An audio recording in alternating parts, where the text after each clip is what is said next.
तो स्वागत है आपका। आज हम जो हमारा जनरल डिस्कशन की क्लासेस चल रही है उसका आज 9th पार्ट है, यानी क्लास नंबर 9th है। तो आज का जो हमारा टॉपिक है वो है पर्यावरण, जिसे आप एनवायरनमेंट भी कहते हैं।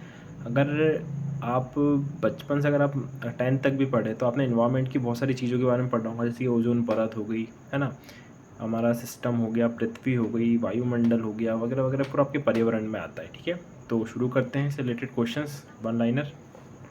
देखिए आज का हमारा पहला क्वेश्चन है, वायु है। तो वायु क्या है? जो वायु है वो उसमें एक्चुअल में 78% नाइट्रोजन और 21% क्या है, ऑक्सीजन। और बाकी जो छोटी मोटी गैस हैं, ऑर्गन हो गई, हीलियम हो गई, ये सब आपकी कितनी लगभग 1% के आसपास आती है। ठीक है ना। फिर वायु में कार्बन डाइऑक्साइड की मात्रा कितनी, वो है 0.03%। ओके। देन अगला है, पृथ्वी के सबसे करीब का मंडल कौन सा है? तो वो है आपका क्षोभ मंडल, है ना। क्षोभ मंडल जो सबसे जो पहली परत भी कह सकते हैं, तो वो आपकी कौन सी होती है? क्षोभ मंडल होती है। ओके। उसके बाद में मौसमी घटना, यानी कि जो पूरे मौसम बनते, बादल बनते, बिजली और जो पानी जो गिरता है ना, तो वो किस मंडल में होता है? तो वो मंडल है आपका क्षोभ मंडल, जिसे आप ट्रोपोस्फेयर भी कहते हैं, या ट्रोपोस्फेयर। ठीक है। अगला है हमारा, क्षोभ मंडल की मोटाई में वृद्धि कब होती है? तो ये अब जो मौसम होता है तो ग्रीष्म ऋतु में। ठीक है ना, जो ग्रीष्म ऋतु होती है उसमें ये मोटी इसकी जो परत की जो मोटाई होती है कंटिन्यू बढ़ जाती है। अगला क्वेश्चन है हमारा, क्षोभ मंडल में प्रति 165 मीटर की ऊंचाई पर जाने पर ताप घटता है। कितना ताप घटेगा? तो ये घटेगा 1 degree centigrade. Okay. Next question है, क्षोभ मंडल में 1 किलोमीटर की ऊंचाई जाने पर कितना तापमान घटेगा? तो ये घटेगा 66.4 डिग्री सेंटीग्रेड। ओके। उसके बाद में ग्रीन हाउस गैस, आपने सुना होगा कि अभी धरती पे लगातार तापमान की वृद्धि हो रही है, तो ये ग्रीन हाउस गैसेस के कारण हो रहा है। तो जो ग्रीन हाउस गैसेस होती है उसमें जो हमारी मेन गैस होती है वो होती है हमारी कार्बन डाइऑक्साइड और क्लोरोफ्लोरोकार्बन, है ना। उसके बाद में वायु में जल की उपस्थिति कहलाती है, तो ये क्या कहलाती है? आर्द्रता कहलाती है। ठीक है ना। आप कहते हैं काफ़ी आर्द्र हवा चल रही है या फिर आर्द्र मौसम होता है ना, आर्द्रता, तो आर्द्रता इनकी वजह से होता है। उसके बाद में अगला क्वेश्चन है हमारा, भूमंडल पर जल कितना है? तो जल है आपका क्या, जो लगभग जो 100% है पूरा पृथ्वी, तो उसमें 71% आपका जल है, बाकी 29% आपका लैंड यानी कि ज़मीन है जहाँ पे आप रहते हैं। ठीक है। उसके बाद में वातावरण और जीवमंडल के बीच संबंध क्या कहलाता है? तो हम इसे कहते हैं पारिस्थितिक तंत्र। ओके। फिर अगला है हमारा, जीवमंडल पर ऊर्जा का मूल स्रोत क्या है? तो ये हमारा सौर ऊर्जा। सौर ऊर्जा यानी कि जो सूरज से निकलने वाली जो किरणें होती है उन्हीं को हम सौर ऊर्जा कहते हैं। ठीक है ना। उसके बाद फलीदार पौधे की जड़ में पाया जाता है, जो फलीदार पेड़ होते हैं उसमें क्या पाया जाता है? उसमें राइजोबियम पाया जाता है। ठीक है। उसके बाद पृथ्वी के तापमान को बनाए रखने के लिए उत्तरदायी कौन सा होता है? अगर पृथ्वी के टेम्परेचर को मेंटेन रखना है तो उसके लिए CO2 और आपका जल वाष्प ज़रूरी है। ओके। उसके अंदर अगला है वायुमंडल का सबसे ऊपरी परत, यानी कि जो सबसे ऊपरी परत है उसे हम कहते हैं बाह्य मंडल कहते हैं। ठीक है। चाय की खेती के लिए उपयुक्त मिट्टी कौन सी होती है? ये होती है आपकी लेटेराइट। कौन सी? लेटेराइट। उसके बाद में वन अनुसंधान संस्थान यानी कि FRI, ठीक है ना, जिसे फॉरेस्ट रिसर्च इंस्टीट्यूट के नाम से भी जाना जाता है, ये देहरादून में है। ठीक है। उसके बाद में ब्लैक होल सिद्धांत का प्रतिपादन किसने किया? ब्लैक होल, ये S चंद्रशेखर ने किया, जो कि इंडियन साइंटिस्ट थे। ओके।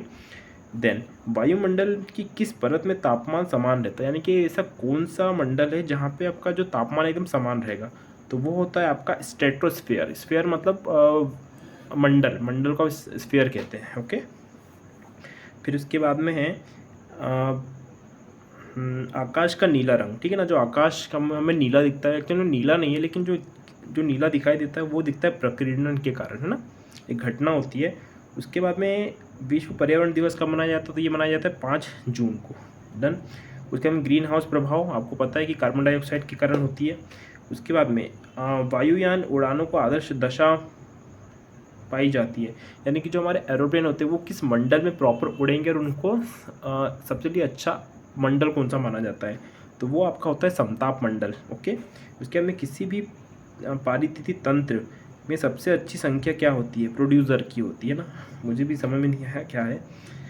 उसके बाद में अगला है हमारा, पृथ्वी पर वायुमंडल का कारण क्या है? गुरुत्व, है ना, गुरुत्व आकर्षण के कारण ये हमारा कारण होता है। फिर पौधे नाइट्रोजन ग्रहण करते हैं किसके रूप में? तो वो करते हैं नाइट्रेट आयरन के रूप में। ठीक है ना।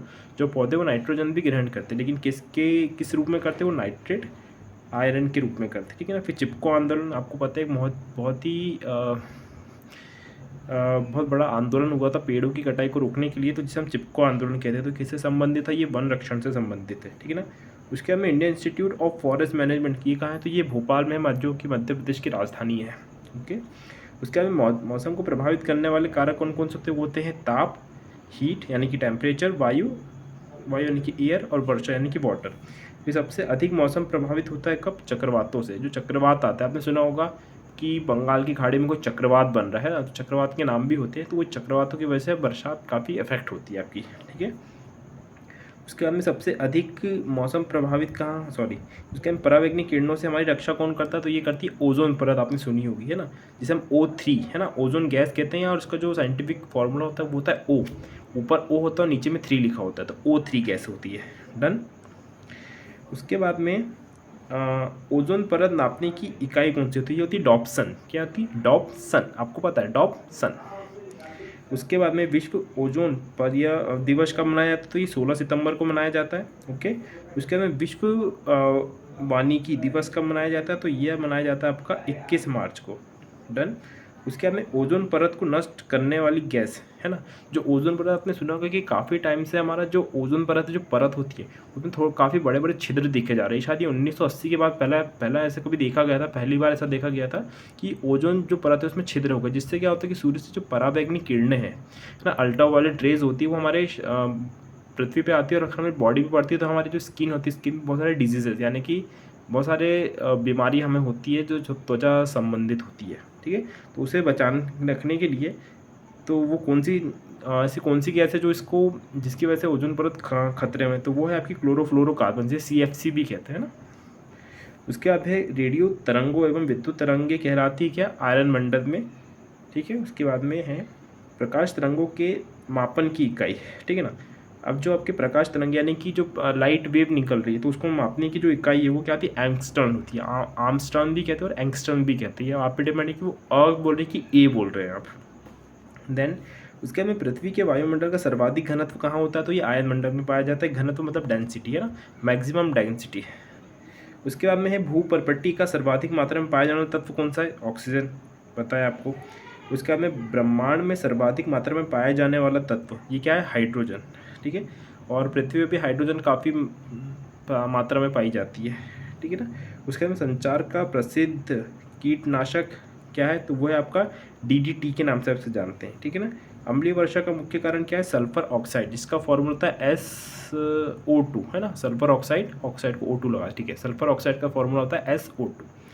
देन इसके बाद में ओजोन परत मिलती है, तो ये आपको कहाँ मिलती है? अगर ओजोन परत की बात करें तो ये आपको समताप मंडल में मिलती है, ठीक है ना।